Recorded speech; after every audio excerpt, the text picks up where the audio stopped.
आज की साकार मुरली 27 दिसंबर 2025 रंगीन बड़े बड़े अक्षरों में पढ़ें, सुने और मंथन करें। हम प्रतिदिन प्रातः 4 बजे, 6 बजे, शाम को 4 बजे, 8 बजे 4 बार मुरली मंथन करते हैं।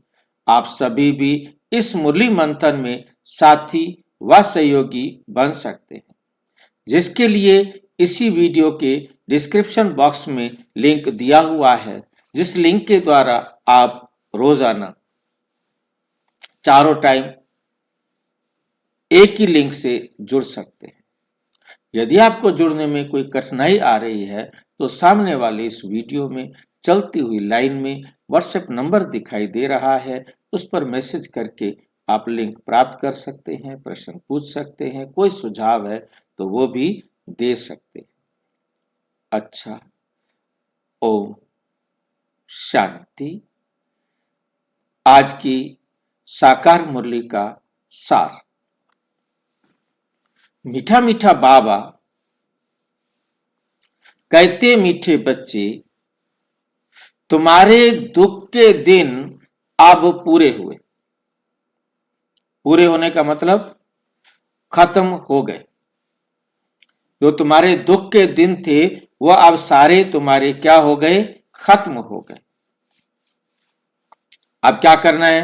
खत्म हो गए तो तुम अब ऐसी दुनिया में जा रहे हो जहां कोई भी अप्राप्त वस्तु नहीं, जहां कोई भी अप्राप्त वस्तु नहीं।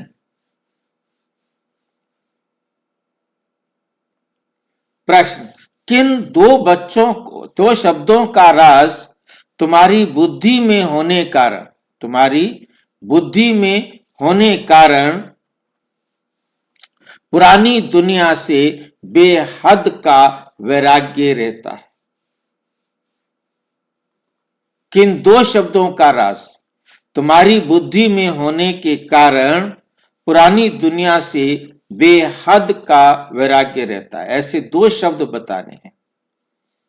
ऐसे कौन से दो शब्द होंगे? नीचे तकदीर से ऊपर की तरफ जा रहे हैं। उतरती कला और चढ़ती कला का राज तुम्हारी बुद्धि में है।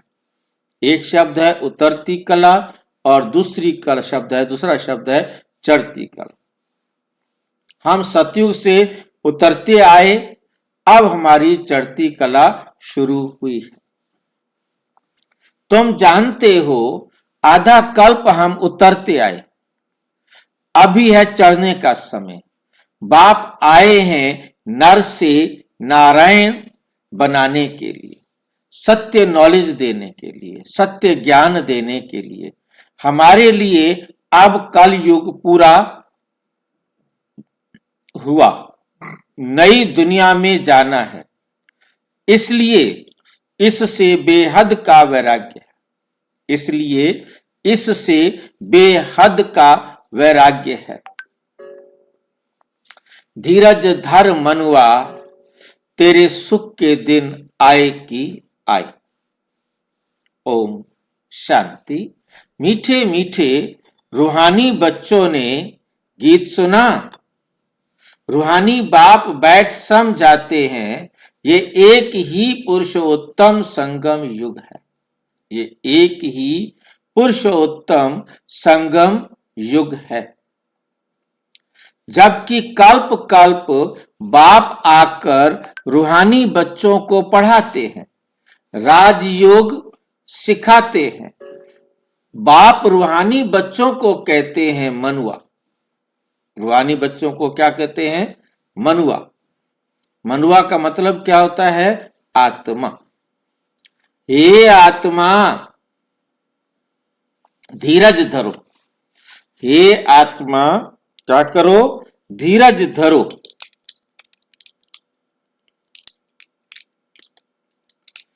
आत्मा इस शरीर का मालिक। आत्मा क्या है? इस शरीर का मालिक है। आत्मा कहती है मैं आत्मा अविनाशी हूं, ये मेरा शरीर विनाशी है। मैं आत्मा अविनाशी हूं और ये जो मेरा शरीर है ये क्या है? ये विनाशी है।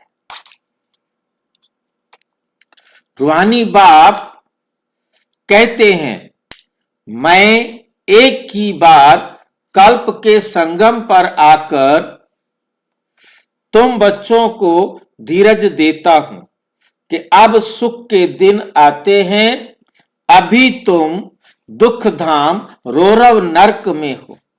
सिर्फ तुम नहीं हो परंतु सारी दुनिया रोरव नरक में है।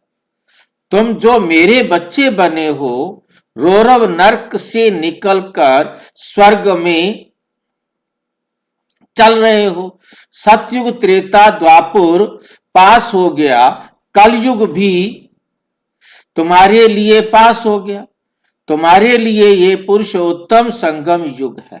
तुम्हारे लिए क्या है? ये पुरुषोत्तम संगम युग है। जबकि तुम तमो प्रधान से सतो प्रधान बनते हो, आत्मा जब सतो प्रधान बन जाएगी तो फिर ये शरीर भी छोड़ेगी। सतो प्रधान आत्मा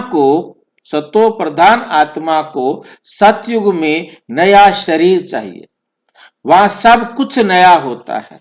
बाप कहते हैं बच्चे अब दुख धाम से सुख धाम में चलना है, उसके लिए पुरुषार्थ करना है। सुख धाम में इन लक्ष्मी नारायण की राजाई थी। तुम पुरुषार्थ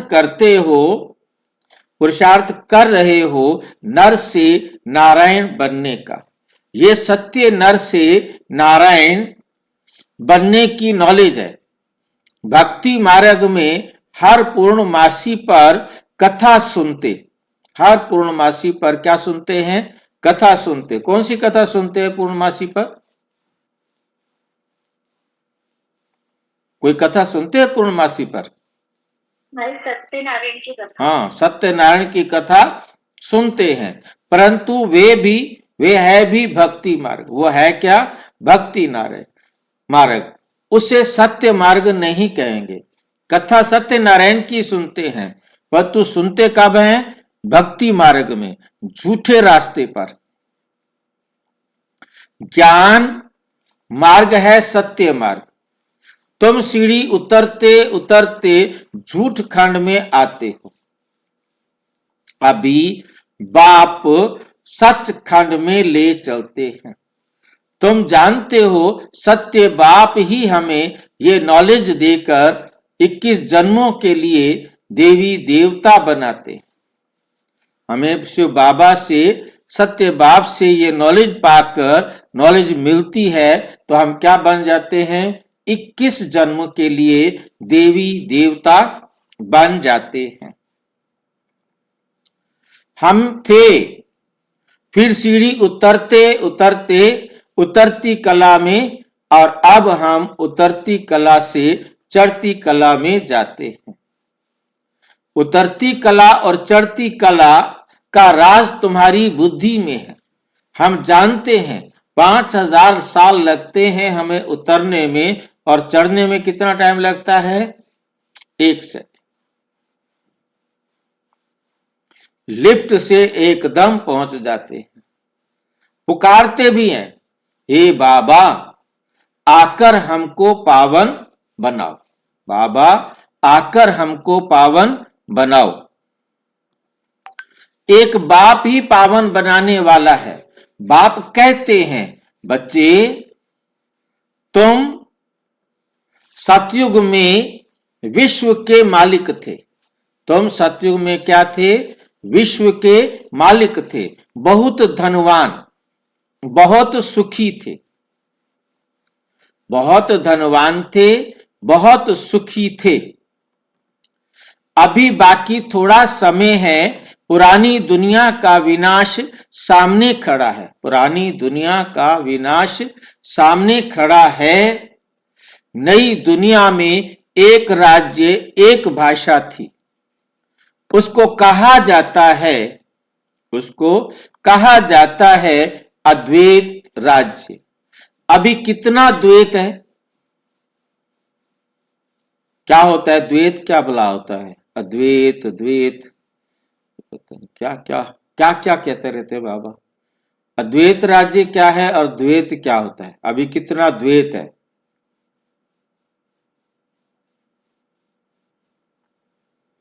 अभी तो भाई जी दो एक है।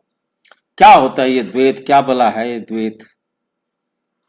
द्वैत अनेक मत, हाँ जी, अनेक मत होती है द्वैत में। क्या होते हैं ये मत? द्वैत सब अपना अपना राज्य चला रहे सब हैं, अपने अपने विचारों से चला रहे हैं। सब अपने अद्वैत अपने क्या होता है और विचार से चला द्वैत रहे क्या होता है? मुझे भाई अंतर जी, बताओ। हाँ जी, अद्वैत माने एक की मत पर, एक बाबा की मत पर। अच्छा। और द्वैत माना? अनेकों की मत पर। पर। यहाँ तो द्वैत दो होते हैं, अनेक थोड़ा होते हैं।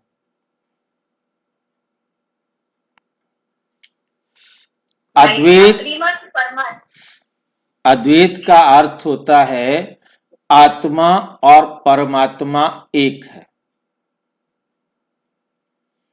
और द्वैत मत होता है आत्मा अलग है और परमात्मा अलग है।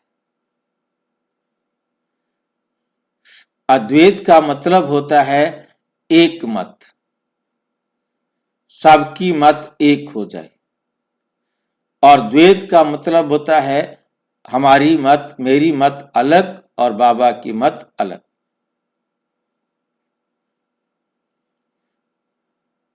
दो जने की मत, द्वैत का मतलब है दो मत। तो अभी कितना द्वैत है? अनेक भाषाएं हो गई हैं, मेरा तेरा हो गया है। द्वैत का मतलब होता है मेरा तेरा, दो में बांट दिया, ये मेरा है ये तेरा है। तो अब तो उसके बाद अब अनेक भाषाएं हैं। जैसे मनुष्यों का झाड़ बढ़ता जाता है, भाषाओं का भी झाड़ वृद्धि को पाता जाता है। भाषाएं बढ़ती जा रही हैं, जनसंख्या बढ़ती जा रही है, विचार बढ़ते जा रहे हैं, मतांतर बढ़ते जा रहे हैं।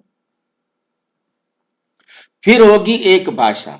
गायन है ना, वर्ल्ड की हिस्ट्री ज्योग्राफी रिपीट होती है। गायन माना कहा जाता है कि इतिहास और भूगोल ये क्या होता है? रिपीट होता है। परंतु कैसे रिपीट होता है ये दुनिया वाले नहीं जानते। अब ये बात बाबा आकर समझाते हैं। इतिहास और भूगोल कैसे रिपीट होता है? बाबा ने हमें समझाया। दुनिया वाले समझते कि पहले भी ऐसे राजा हुए, फिर वैसे राजा बन रहे हैं। मतलब कई मैंने एक देखा था अपने अमेरिका के अब्राहम लिंकन और ये सारे हुए, और इनका फिर दोबारा से इसी प्रकार से पुनर्जन्म हुआ। मतलब उनका नाम वही रहे और उसी प्रकार से उनकी डेथ की गई जैसे उनका हुआ था। इसी प्रकार से इतिहास रिपीट होता है। तो वो कहते हैं देखो उस राजा ने उसके साथ ऐसे किया, फिर उसके बाद उसने उसके साथ ऐसे किया। मतलब वो दुनिया के अंदर ढूंढते हैं। मेरे को कमाल की बात होती है क्योंकि हम एमए हिस्ट्री जब पढ़ रहे थे, इतिहास के अंदर ये क्वेश्चन होता था, हिस्ट्री रिपीट्स। कैसे हिस्ट्री रिपीट होती है उसके ऊपर वो अपने तरीके से समझाते थे।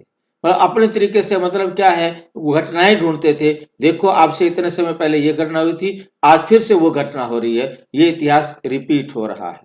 विज्ञान के अंदर भी एक क्वेश्चन पूछा जाता है, विज्ञान रिपीट करता है। तो उसके अंदर भी क्या करते हैं, देखो ऐसा हुआ था तो ऐसे हुआ, अब फिर ऐसा हुआ है तो ऐसा हो रहा है। वो उन घटनाओं को देखते थे, उनको कभी भी किसी को समझ में नहीं आया। कितनी कमाल की बात है, किसी को समझ में नहीं आया। और बाबा आकर हमें कहते बच्चे तुमने ये वर्ल्ड को समझाना है, तुमने ये सारे संसार को समझाना है कि इतिहास और भूगोल कैसे रिपीट होता है।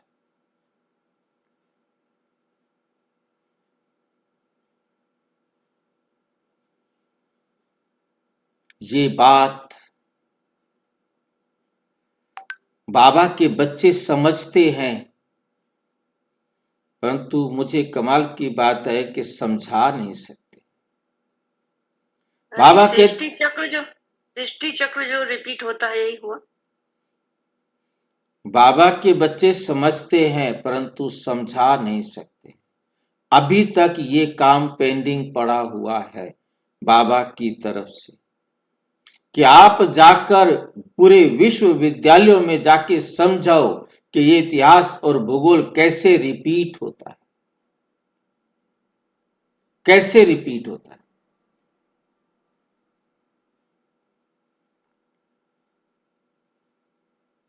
भाई जी इस बात को फिर से एक बार समझाइए ना।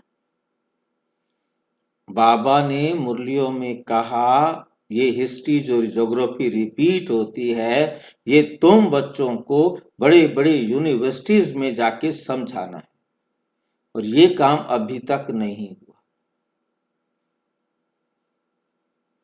जब भी ये भाई शब्द, जी, हाँ जी, सृष्टि चक्र घूमता है तो हिस्ट्री ज्योग्राफी रिपीट हो जाता है। ये ठीक। तो बाबा के बच्चे समझ गए ना। पर तो समझा नहीं पाए तो बाबा की तरफ से सर्टिफिकेट नहीं मिलता। हमारा बाबा तो खराब है ना, क्या करे। वो कहता जब तक आपने दूसरों को नहीं समझाया तो तुम्हें सर्टिफिकेट नहीं मिलेगा। अब हिस्ट्री ज्योग्राफी रिपीट समय समझ में आ गया, हमने कह दिया और हमने मान लिया, पर तो दुनिया वाले तो नहीं मानते ना। दुनिया वालों को कैसे समझाए। जब वो मानेंगे ये ड्रामा हुबहू रिपीट होता है तब वो मानेंगे ना ये हिस्ट्री ज्योग्राफी रिपीट होता है। हाँ, तभी यही समझाना है उनको ना, यही सबको समझाना है। इतना ना। अब जैसे हम देख रहे हैं कि भाई पूरे 5000 साल में ये पूरे यूनिवर्स के अंदर हर चीज अपने अपने स्थान पर पहुंच जाती है और फिर वो वापस उसी प्रकार से चलती है। ज्योग्राफी के अंदर आप समझ सकते हैं, भूगोल के अंदर इस पृथ्वी पर जो जो चीजें आई हैं वो वापस जाएंगी, तभी वो अगले कल्प में आएंगी। तो ये समझ में आना कि पूरे वर्ल्ड के अंदर 5000 साल बाद हूबहू इतिहास ये रिपीट होता आ रहा है और अनादि काल से रिपीट होता आ रहा है और अनंत काल तक ये रिपीट होता रहेगा। हर 5000 साल बाद ये ड्रामा रिपीट होता है। ये सब की बुद्धि के अंदर बिठाना है।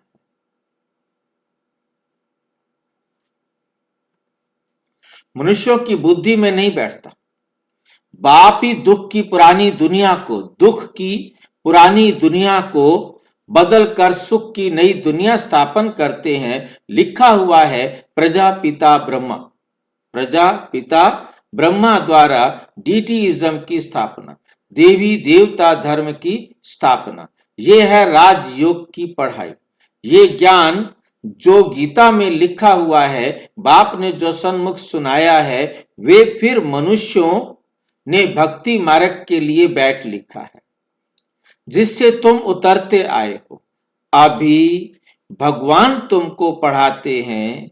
ऊपर चढ़ने के लिए भक्ति का मार्ग, भक्ति को कहा ही जाता है उतरती कला का मार्ग। ज्ञान है चढ़ती कला का मार्ग। ये समझने की बात है। ये क्या है? समझने की बात। समझाने में तुम डरो मत, क्योंकि तुम समझाते क्यों नहीं हो, समझाने में डरते क्यों हो। बल ऐसे भी हैं जो इन बातों को ना समझने के कारण विरोध भी करते हैं कि तुम गलत बोलते हो। ऐसे हो ही नहीं सकता, क्योंकि उनको समझ में नहीं आया, वो विरोध करते हैं। शास्त्रवाद करेंगे, परंतु तुमको कोई से भी शास्त्रवाद नहीं करना है, क्योंकि झूठे शास्त्र पर क्या बहस करेंगे। वो शास्त्रों को श्रेष्ठ समझते, हम तो बाबा को श्रेष्ठ समझते ना। हमने बाबा की बात उनको समझानी है। हमने शास्त्रों की बात तो जो उनको पता है वही लिखा हुआ है। शास्त्रों में कुछ अलग नहीं लिखा हुआ, परंतु शास्त्रों की बात तो वो पढ़ के बैठे हैं, वो समझाएंगे। परंतु बाबा क्या कह रहा है, हमने वो उनको समझाना है। हमने शास्त्रों पर बहस नहीं करनी है। शास्त्रों पर बहस करेंगे तो हम हार जाएंगे, कोई महत्व नहीं रखता। शास्त्र खुद झूठे हैं, मनुष्यों के द्वारा लिखे गए हैं। बोलो शास्त्र, वेद, उपनिषद व गंगा स्नान करना, तीर्थ आदि करना, ये सब भक्ति कांड है। उनको कहो, उनको कह दो। ये सब भक्ति मार्ग की बातें, ये ज्ञान मार्ग की बात नहीं है। और तुम्हारे इन्हीं शास्त्रों में लिखा है, वेद शास्त्र पुराण पढ़ने से, ज्ञान स्नान करने से, गंगा स्नान करने से मतलब मैं नहीं मिलता हूं। गीता के अंदर बड़ा क्लियर लिखा है कि जप तप पूजा पाठ व्रत नियम शास्त्र अध्ययन से मैं नहीं मिलता हूं। फिर भी वही काम किए जा रहे हैं। क्यों किए जा रहे हैं? क्योंकि वहां एक लाइन अगली में क्या लिख दिया? क्या लिख दिया अगली लाइन में? परंतु इन श्रेष्ठ कर्मों को त्यागना नहीं चाहिए। इनसे परमात्मा नहीं मिलता। परंतु अगली लाइन में लिख दिया, परंतु इन श्रेष्ठ कर्मों को त्यागना नहीं चाहिए। ये श्रेष्ठ कर्म है, ये करते रहना चाहिए। इनसे परमात्मा नहीं मिलता, परंतु फिर भी इन कामों को करना है। रोजाना स्नान करना है, पूजा करना है, पाठ करना है, जप करना है, तप करना है, शास्त्र अध्ययन करना है, ये करना है, ये श्रेष्ठ कर्म है। जबकि ये पता है कि इनके द्वारा परमात्मा नहीं मिलना है। भारत में रावण भी है। भाई जी, परमात्मा कहते हैं श्रेष्ठ कर्म करने का। भाई जी, हाँ जी, गीता के कौन से अध्याय में भाई जी ये श्लोक? भाई जी ये मैंने आपको लिखवा दिया था निकाल के, याद रखना बड़ा मुश्किल होता है भाई।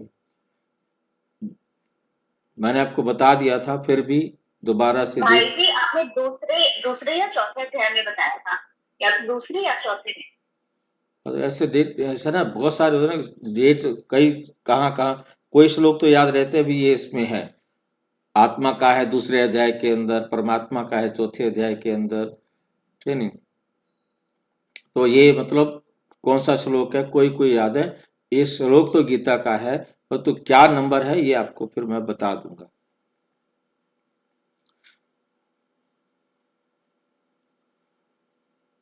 सब भाई भक्त। जी ये सब आपका कौन सा क्लास में है वो बता दीजिए।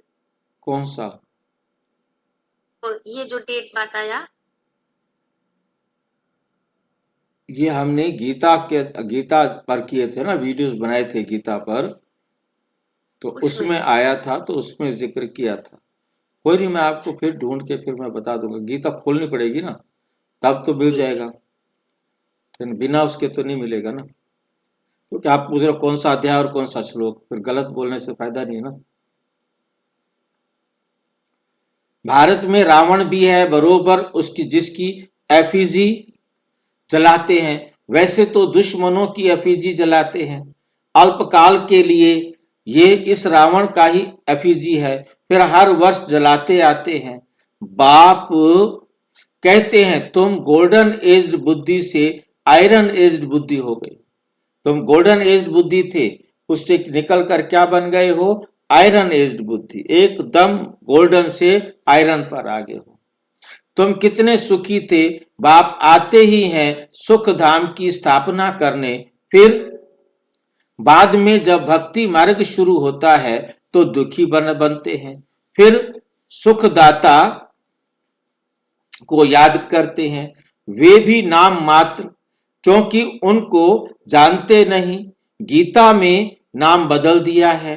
पहले पहले तुम ये समझाओ कि ऊंचते ऊंच भगवान एक है, याद भी उनको करना है।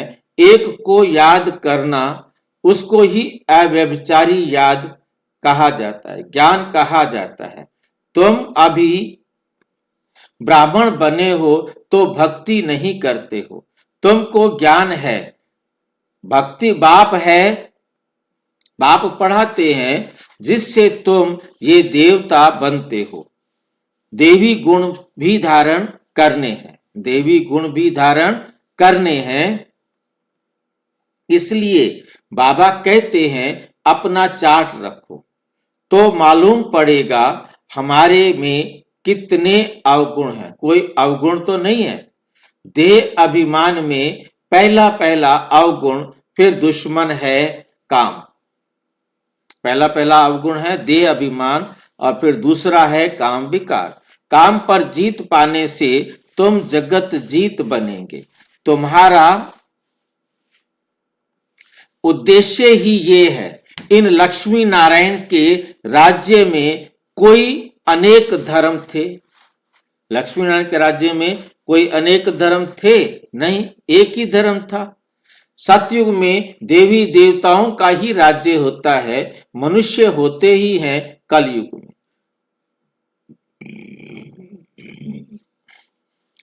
है भल वे भी मनुष्य परंतु देवी गुण वाले हैं, वो भी मनुष्य परंतु वो हैं देवी गुणों वाले। इस समय सब मनुष्य हैं आसुरी गुणों वाले। सतयुग में काम महाशत्रु होता नहीं।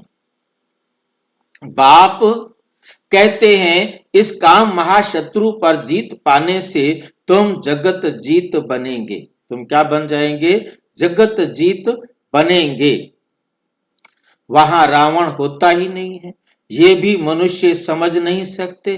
गोल्डन एज से उतरते उतरते तमो प्रधान बुद्धि बन गए। अब फिर सतो प्रधान बनना है। अब क्या बनना है? सतो प्रधान बनना है।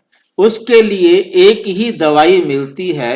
बाप कहते हैं अपने को आत्मा समझ मुझ एक बाप को याद करो, मुझ एक बाप को याद करो तो जन्म जन्मांतर के पाप भस्म हो जाएंगे। जन्म जन्मांतर के पाप भस्म हो जाएंगे। तुम बैठे हो पापों को भस्म करने, तो फिर आगे पाप नहीं करना चाहिए, नहीं तो वे 100 गुना बन जाएंगे। विकार में गए तो 100 गुना दंड पड़ जाएगा। फिर वे मुश्किल चढ़ सकते हैं। फिर कहां मुश्किल चढ़ सकते हैं? उन्नति नहीं कर सकते, फिर सुधर नहीं सकते, क्योंकि वो दिल शिकस्त हो जाते हैं। दिल शिकस्त को हम दूसरी भाषा में डिप्रेशन कहते हैं। वो डिप्रेशन में चले जाते हैं, मेरे से नहीं हो सकता भाई, मैं नहीं कर सकता। अब जिसने सोच लिया मैं नहीं कर सकता, वो नहीं कर सकता और वो करेगा भी नहीं।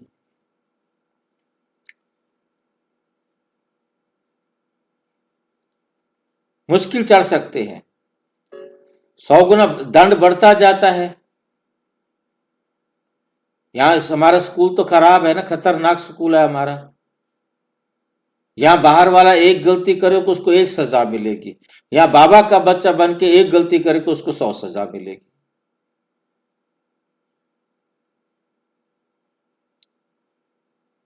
गलत नहीं है ये?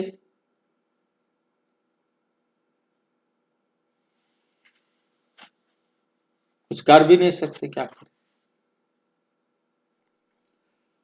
पहला नंबर दुश्मन ये काम है। सबसे पहला नंबर दुश्मन हमारा कौन है? ये काम विकार। काम विकार में जाना माना 5 मंजिल से गिरेंगे,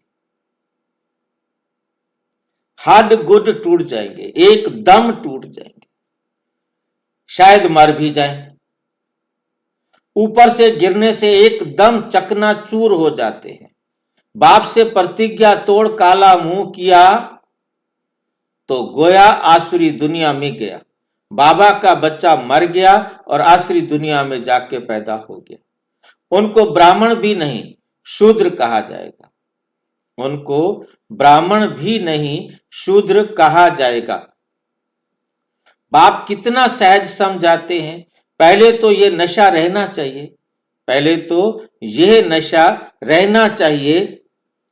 अगर समझो श्री कृष्ण भगवानों वाच भी हो, वे भी तो जरूर पढ़ा करके आप समान बनाएंगे ना, परंतु श्री कृष्ण तो भगवान हो ना सके। क्यों नहीं हो सकता श्री कृष्ण भगवान? सारी दुनिया भगवान मानती है। भाई जी वो देहधारी है। अच्छा, जो देहधारी होगा वो भगवान नहीं हो सकता? नहीं। ठीक है, आपका फार्मूला ठीक है। वे तो पुनर्जन्म में आते हैं। बाप कहते हैं मैं ही पुनर्जन्म रहित हूं, राधे कृष्ण लक्ष्मी नारायण अथवा विष्णु एक ही बात है। विष्णु के दो रूप लक्ष्मी नारायण और लक्ष्मी नारायण का ही बचपन का नाम है राधे कृष्ण। इसलिए राधे कृष्ण को बचपन और युवा अवस्था तक का दिखाते हैं, आगे वाला नहीं दिखाते। और लक्ष्मी नारायण को हमेशा जवान अवस्था में दिखाते हैं, प्रौढ़ अवस्था में दिखाते हैं, परिपक्व अवस्था में दिखाते हैं, उन्हें बचपन का रूप नहीं दिखाते। और राधा कृष्ण और लक्ष्मी नारायण का बुढ़ापे का कोई भी फोटो नहीं है, बुढ़े नहीं हुए थे वो। तो बाबा कहते वही कृष्ण की आत्मा जन्म लेते लेते 84वें जन्म में वृद्ध बूढ़े का शरीर में शिव बाबा प्रवेश करते।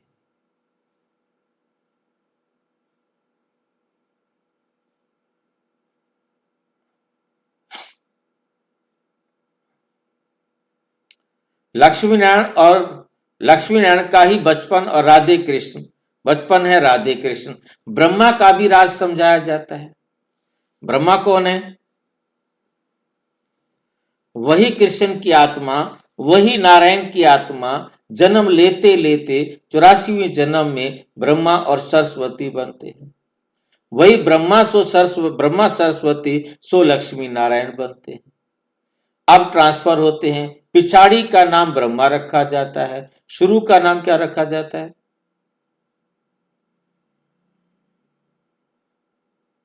ब्रह्मा के बाद उसका क्या नाम रखा जाता है? फर्स्ट नेम ब्रह्मा की आत्मा का श्री कृष्ण। श्री कृष्ण। फिर वही नारायण बनता है, वही फिर आकर लेखराज बनता है, वही फिर ब्रह्मा बनता है, वही चक्र चलता रहता है। पिछाड़ी का नाम ब्रह्मा रखा है। बाकी ये ब्रह्मा तो देखो एकदम आयरन एज में खड़े हैं। यही फिर तपस्या कर श्री कृष्ण व श्री नारायण बनते हैं। विष्णु कहने से उसमें दोनों आ जाते हैं, ब्रह्मा सरस्वती भी, लक्ष्मी नारायण।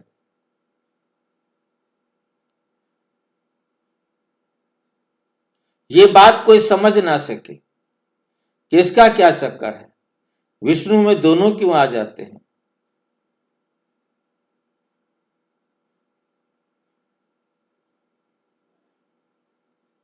लक्ष्मी नारायण के कंबाइंड स्वरूप को विष्णु कहा जाता है। बाकी कोई ऐसे 4 हाथ वाला मनुष्य नहीं होता है। जी हाँ जी भाई जी, हाँ जी। विष्णु संपन्न रूप को कहते हैं भाई जी। विष्णु संपन्न, विष्णु संपन्नता संपूर्णता को कहा जाता है, परंतु विष्णु कोई होता नहीं। ये केवल हमारी इमेजिनेशन है, हमारे समझने की बात है। बाकी ऐसा कोई मनुष्य नहीं होता जो चारों अलंकारों को पकड़कर खड़ा रहे। जिसको बाबा कहते ये क्या है, तुम्हारे हैं अलंकार, परंतु ये देवताओं को या विष्णु को इसलिए पकड़ा दिए हैं ताकि तुमने ये बनना है, तुम्हारा ये लक्ष्य रहे, तुम्हें ये याद आए कि चारों अलंकार हमारे हैं। दोनों आ जाते हैं। ब्रह्मा भाई जी, हाँ जी, विष्णुपुरी कहाँ होती है भाई जी? विष्णुपुरी कोई नहीं होती, सिर्फ एक संकल्प की दुनिया में है। सूक्ष्म वतन एक संकल्प की दुनिया है, बाकी कुछ नहीं है सूक्ष्म वतन में। संकल्प से ही हम समझते हैं बस। बाकी ऐसी कोई दुनिया नहीं है जहां कोई विष्णु जाके खड़ा रहता हो या बैठा रहता हो। जो कुछ भी होता है वो इस संसार के क्षेत्र पर होता है। भाई जी, ये हमारा लक्ष्य होता है। ये हमारा लक्ष्य है कि हमने अपने गुण इस प्रकार से अपने जीवन में धारण करने हैं।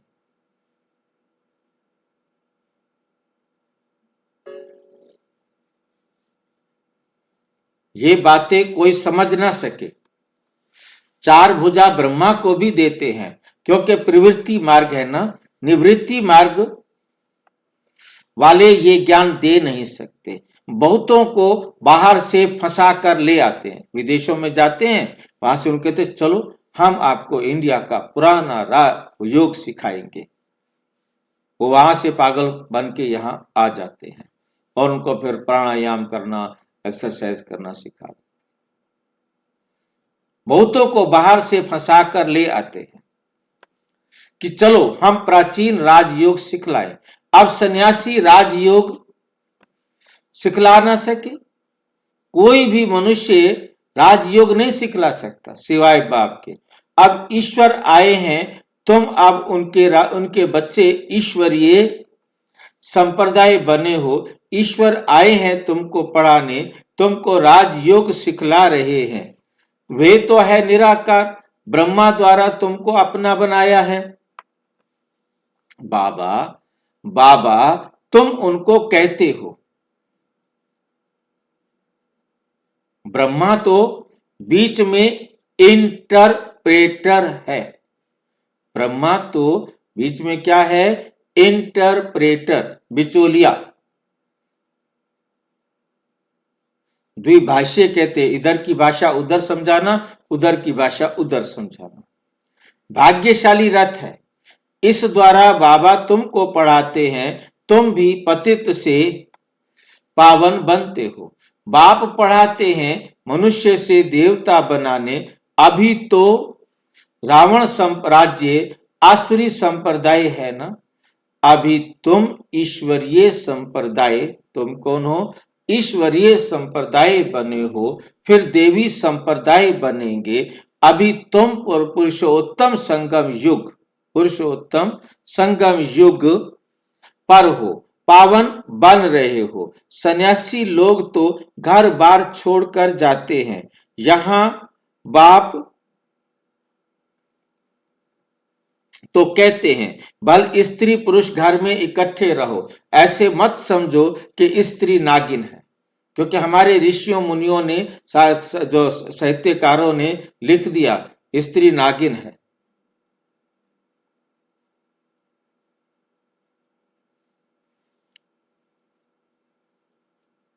नारी की झाई परत अंधा होत भुजंग। कबीरा उनकी क्या गति जो नित नारी के संग।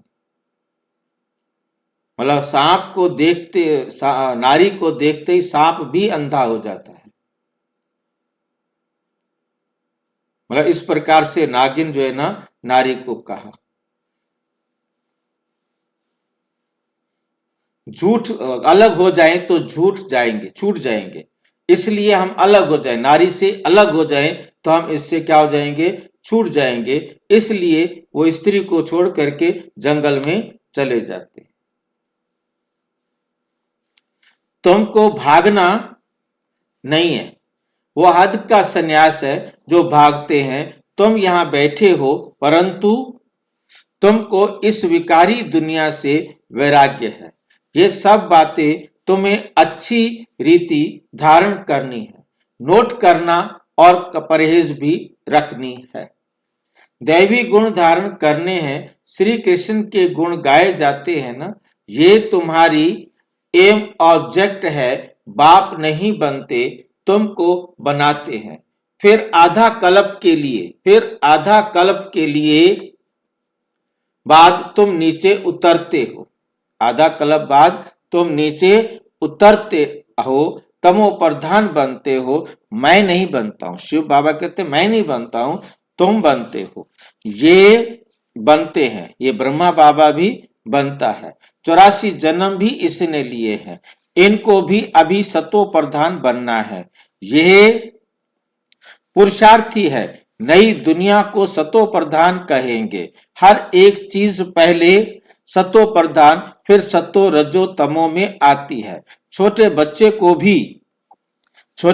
को भी महात्मा कहा जाता है, क्योंकि उनमें विकार होते नहीं, इसलिए उनको फूल कहा जाता है। सन्यासियों से छोटे बच्चों को उत्तम कहेंगे। छोटे बच्चे सन्यासियों से भी क्या होते हैं? उत्तम होते हैं। क्यों? क्योंकि उन्हें विकारों का पता ही नहीं। सन्यासियों का विकारों को जानते हैं, विकारों का उन्हें पता है, इसलिए वो भोगी हैं और बच्चा जो है अभी भोग में नहीं आया है। क्योंकि सन्यासी तो फिर भी लाइफ पास करके आते हैं, भोग भाग के आते हैं ना। 5 विकारों का अनुभव है, बच्चों को तो पता ही नहीं रहता, इसलिए बच्चों को देख खुशी होती है। चैतन्य फूल है, अपना तो है ही वे प्रवृत्ति मार्ग, हमारा क्या है, ये प्रवृत्ति मार्ग है। अभी तो बच्चों को इस पुरानी दुनिया से नई दुनिया में जाना है, पुरानी दुनिया से नई दुनिया में जाना है। अमर लोक में चलने के लिए सब पुरुषार्थ करते हैं, मृत्यु लोक से ट्रांसफर होते हो, देवताएं बनते हो, तो उसके लिए अब मेहनत करनी है। अब क्या करनी है, मेहनत करनी पड़े। प्रजापिता ब्रह्मा के बच्चे भाई बहन हो जाते हैं। भाई बहन तो थे ना, ब्रह्मा के बच्चे भाई बहन थे ना। प्रजापिता ब्रह्मा की औलाद आपस में क्या ठहरे? प्रजापिता ब्रह्मा गाया जाता है, जब तक प्रजापिता का बच्चा ना बने सृष्टि की रचना कैसे हो। प्रजापिता ब्रह्मा के हैं सब रूहानी बच्चे, वे ब्राह्मण होते हैं जिस्मानी यात्रा वाले, तुम हो रूहानी यात्रा वाले। वे पतित तुम पावन, वे कोई प्रजापिता की संतान नहीं, ये तुम समझते हो। भाई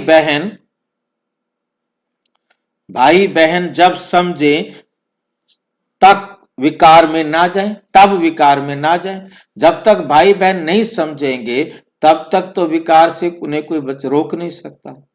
बाप भी कहते हैं खबरदार रहना, हमारा बच्चा बनकर कोई क्रिमिनल काम नहीं करना, नहीं तो पत्थर बुद्धि बन जाएंगे। क्या बन जाएंगे? पत्थर बुद्धि बन जाएंगे। इंद्र सभा की कहानी भी है, शूद्र को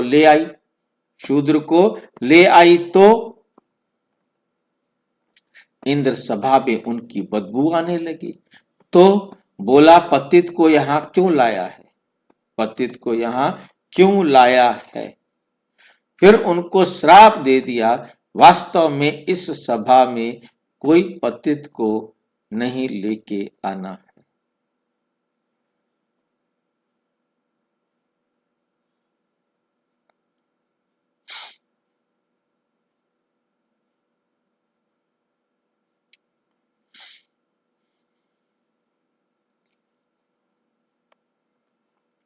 भल बाप को मालूम पड़े व ना पड़े, ये तो अपना ही नुकसान करते हैं। बाप को मालूम पड़े या ना पड़े, पर तो तुमने तो बाबा की श्रीमत पर ना चल के अपना घाटा कर लिया ना।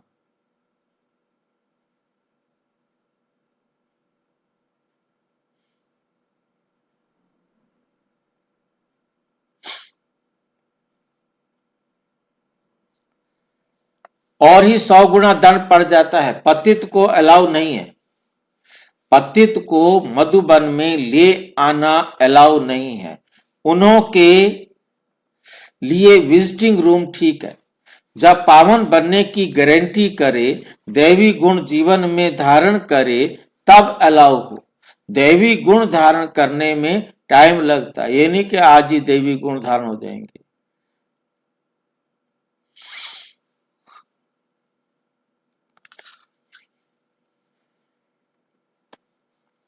पावन बनने की एक ही प्रतिज्ञा है, एक ही प्रतिज्ञा है पावन बनने की।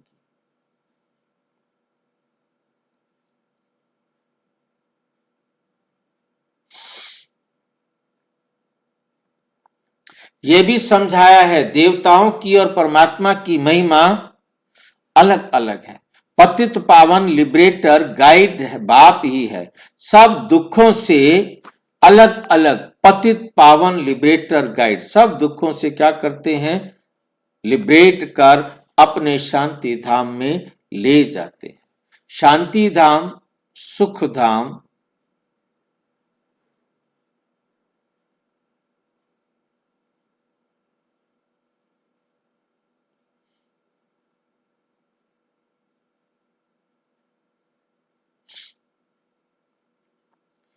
तो लिबरेट कर अपने को अपने शांति धाम में शिव बाबा हमको ले जाते हैं। शांति धाम, सुख धाम और दुख धाम, ये भी चक्र है। अभी दुख धाम को भूल जाना है, दुख धाम को भूल जाना है।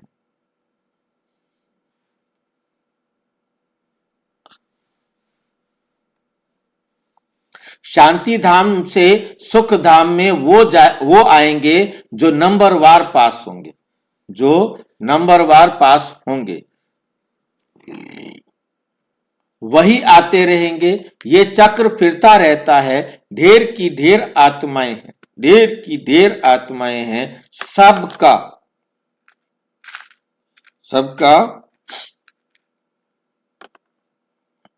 पार्ट नंबरवार है, सबका पार्ट नंबरवार अपना अपना है, अलग अलग है। उनको कहा जाता है शिव बाबा का सिजरा, अर्थात रुद्रमाला। नंबरवार जाते हैं, फिर नंबरवार आते हैं। नंबरवार परमधाम जाते हैं और नंबरवार परमधाम से आते हैं। इसका मतलब समझ आया?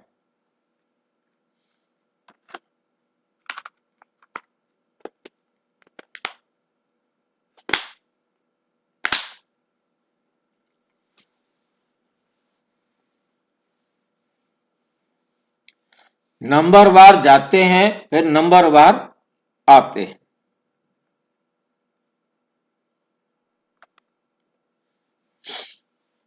दूसरे धर्म वालों को भी ऐसा होता है।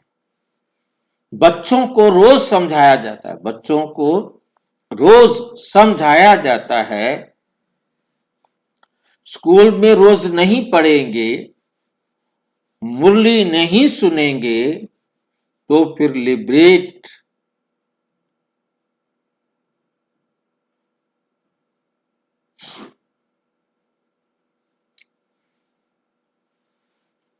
स्कूल में रोज नहीं पढ़ेंगे, मुरली नहीं सुनेंगे, तो फिर एब्सेंट हो जाएंगे ना।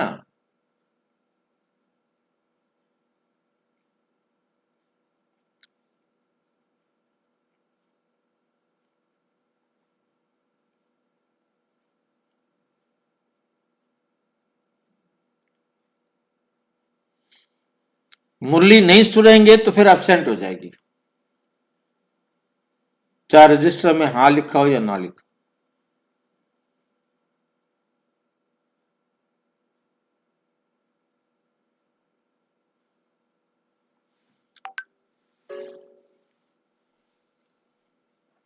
पढ़ाई की लिफ्ट तो जरूर चाहिए। गौरली यूनिवर्सिटी में एब्सेंट थोड़ी ही होनी चाहिए। पढ़ाई कितनी ऊंची है, जिससे तुम सुखधाम के मालिक बनते हो, वहां तो अनाज सब फ्री रहता है।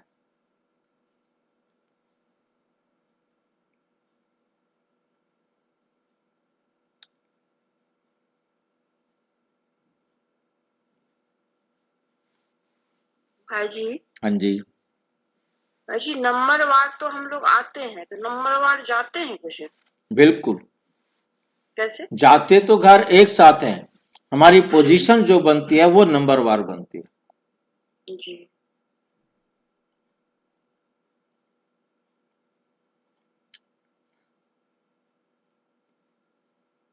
वहां तो अनाज सब फ्री रहता है, पैसा नहीं लगता।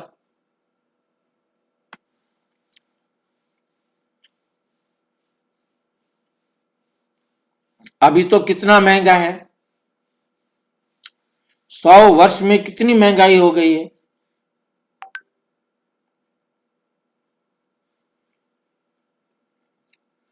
वहां कोई अप्राप्त वस्तु नहीं होती जिसके लिए मुश्किलात आए। वे है ही सुखधाम। तुम अभी वहां के लिए तैयारी कर रहे हो, तुम बेगर टू प्रिंस बन रहे हो। साहूकार लोग अपने को बेगर नहीं समझते हैं। अच्छा, मीठे मीठे सिक्की लधे बच्चों प्रति माता पिता बाप दादा का याद प्यार और गुड मॉर्निंग। रूहानी बाप की रूहानी बच्चों को नमस्ते। हम रूहानी बच्चों की रूहानी बाप दादा को नमस्ते नमस्ते। धारणा के लिए मुख्य सार। नंबर 1, बाप से जो संपूर्ण पावन बनने की प्रतिज्ञा की है उसे तोड़ना नहीं है। बहुत परहेज रखनी है। अपना चार्ट देखना है। हमारे में कोई अवगुण तो नहीं है।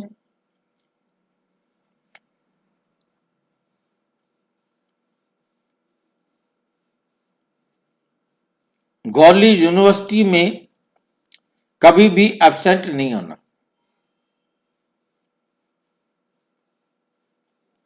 सुखधाम का मालिक बनने की ऊंची पढ़ाई एक दिन भी मिस नहीं करनी।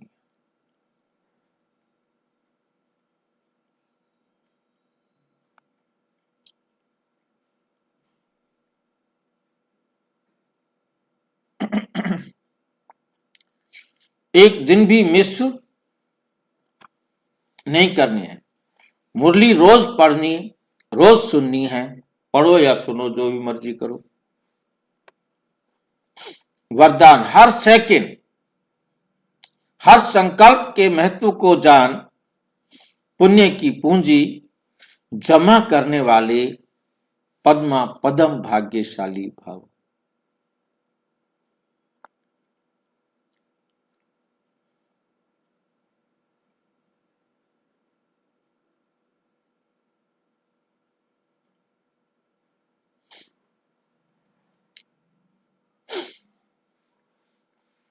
पुण्य की पूंजी जमा करने वाले पद्मा पदम पति भाव। आप पुण्य आत्माओं के संकल्प में अनेक बातें उलझ जाती हैं।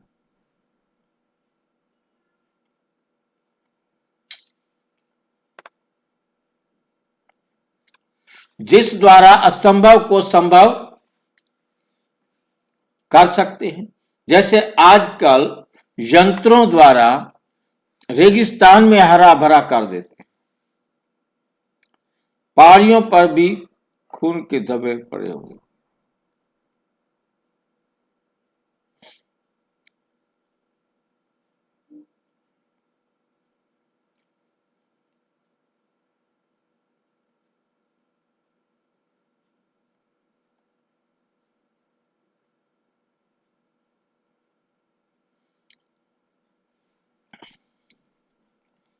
रेगिस्तान को हरा भरा कर देंगे, पहाड़ियों पर फूल उगा देते हैं। ऐसे आप अपने श्रेष्ठ संकल्पों द्वारा ना उम्मीदवार को उम्मीदवार बना सकते हो। जो कहता है मेरे बस की नहीं है, मैं नहीं जीत सकता, उसके साथ जुड़कर उसको सही सेवा करके उसको भी आप समान बनाकर ले सकते।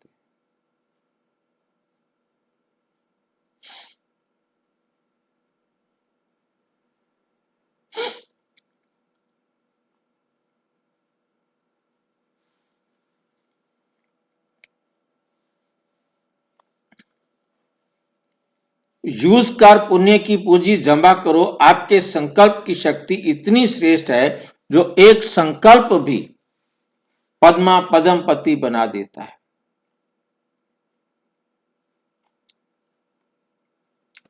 स्लोगन, हर कर्म अधिकारीपन के निश्चय से करो, नशे से करो। मेहनत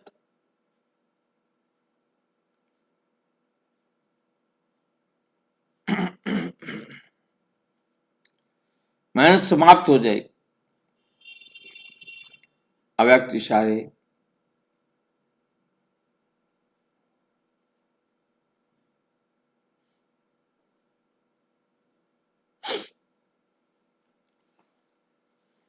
अव्यक्त इशारा, नशे से करो मेहनत समाप्त हो जाएगी। अव्यक्त इशारा, अब संपन्न व कर्मातीत बनने की धुन लगाओ। कर्मातीत सिद्धि को पाने के लिए विशेष स्वयं में समेटने और समाने की शक्ति धारण करना आवश्यक है। कर्म बंधनी आत्माएं जहां हैं वहां ही हैं और कार्य कर सकती हैं, और कर्मातीत आत्माएं एक ही समय पर चारों ओर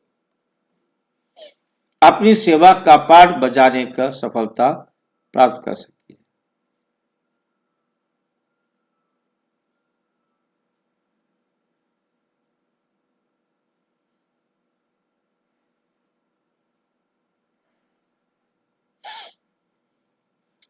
उनकी स्पीड बहुत तीव्र होती है, सेकंड में जहां चाहा वहां पहुंच जाते हैं।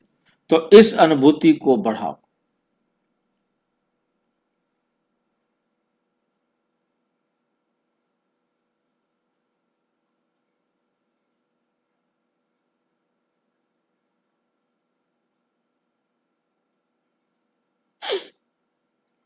अच्छा, ओम शांति। और विस्तार से जानने के लिए प्रजापिता ब्रह्मा कुमारी ईश्वरीय विश्वविद्यालय के किसी भी सेवा केंद्र पर संपर्क करें, और यदि कोई प्रश्न है तो 9213106986 पर केवल टेलीग्राम करें या आरटीआई करें। 9650692270 पर केवल व्हाट्सएप करें, फोन नहीं। ओम शांति। ओम शांति भाई जी। ओम शांति।